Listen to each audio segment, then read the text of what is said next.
County Fair's organizers are always looking to add variety to the entertainment they book. At the recent Phelps County Fair, a trio of high schoolers were asked to take the stage. For this next segment of Guide to the Good Life, reporter Brian Gnuse introduces us to some musicians with a somewhat mature taste in music. It was setup time for just their third public performance. This one was a bit different because they were able to use much of the main sound equipment from the headliner, Luke Mills. For me to see and hear that these guys are trying to put a band together and they're playing some good rock and roll songs, it was exciting. And anything that any of us can do to help them out, that's just the next group of guys coming up the line. You got to help them out. After Luke and his band had their sound checks, it was time for Clemens, Matthew, and Dalen to play in front of this crowd of family and friends and a growing variety of fans from various age groups. Well, the first performance was a high school performance at the Tassel, and then a lot of people heard about that, and then they got to play in the park when they did the South Park renaming and the Veterans Memorial thing, and so yeah, this is their third event, and they've come a long ways. Kind of on the edge of doing it at first with these guys just because I was like, oh, I don't know how it's going to sound if I don't play with them very often. And I was like, well, I'll do it. Why not? What the heck? Only live once. And then it turned out to be really good.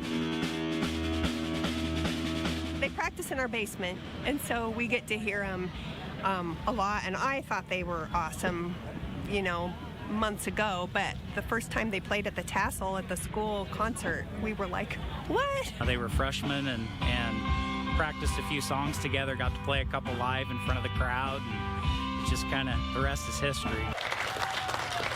With cover songs from groups like Nirvana or Cream, it's a wonder how 15-year-olds came to love classic rock. Wherever we'd go, there's always classic rock or alternative rock. Like that type of music was always present when I was a little kid. My dad took me to preschool. He'd throw in the cassette player into his '94 pickup, and we'd listen to like Fox on the Run and songs like that. My dad loved Blink-182, Green Day, Nirvana, you name it. That's what I listened to. And it kind of rubbed off on me. We're playing songs that most people our age have never heard of.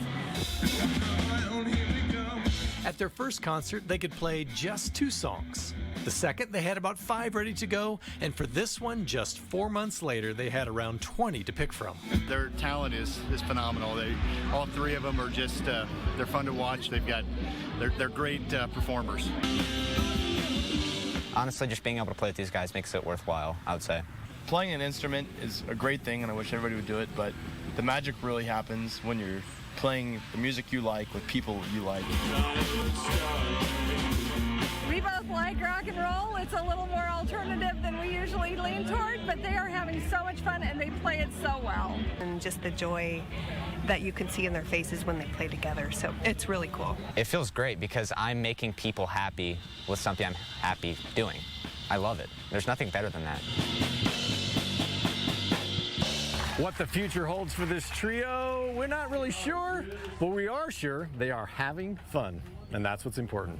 We hope the immediate future that one of them at least gets a driver's license. Yes. So then they can maybe drive, but it's fun to take them to this stuff, but that's, yeah, and then we'll see from there, I guess. So. Reporting from Holdrege, I'm Brian Gnuse. Talented young people there, and talented Brian Gnuse, he wins a big award at the Nebraska Broadcasters Association. He's a fine talent indeed, that Brian.